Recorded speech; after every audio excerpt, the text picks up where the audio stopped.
চারিদিকে এত গ্যাজেটস, এত স্মার্টফোন, তার মধ্যে আমরা কোনটা কিনি, কি নেব?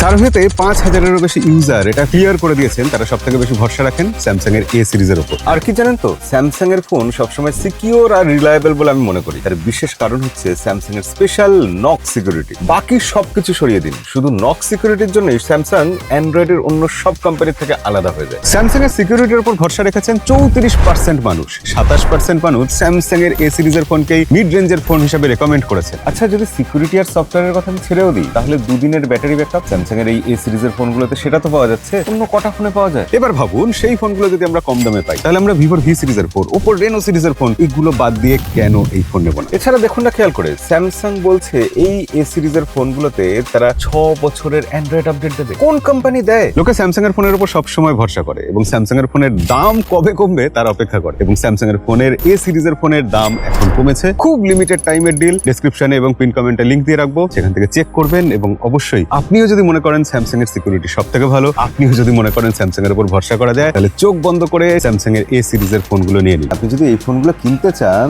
তাহলে ইএমআই তেও পেয়ে যাবেন। A57 এর জন্য 67 টাকা প্রতিদিন মাত্র দিতে হবে, আর A37 হলে আরো কম, মাত্র 50 টাকা প্রতিদিন। আর এই ফোনগুলোর ব্যাপারে বিস্তারিত আমরা ভিডিও বানিয়েছি, তার লিঙ্কও দিয়ে রাখলাম, যদি চান সেই ভিডিওগুলোও দেখে নেবেন।